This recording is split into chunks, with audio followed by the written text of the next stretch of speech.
Hello everyone, welcome to our channel.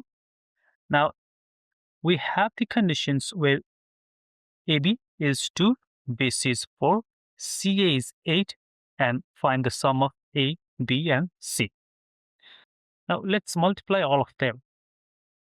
AB times BC times CA equals to 2 times 4 times 8. That means we have now every letters we have twice AB, BC and CA.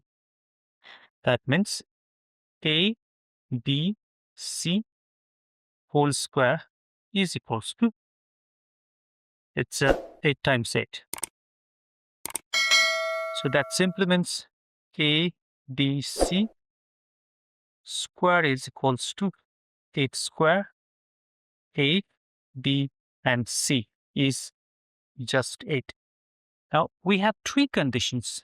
Here AB 2, BC is 4 and C is 8.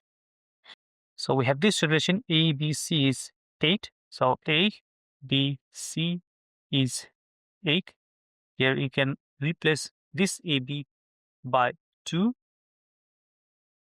from here, where AB is 2.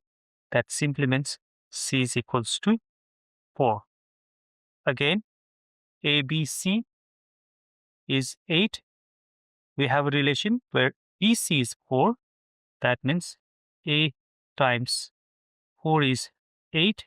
Now that means A is 2. Again, we have ABC, which is 8. Now the value of CA is given, which is 8 as well.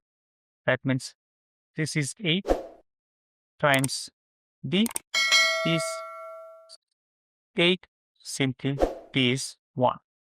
So we have A 2, C 4 and B is 1.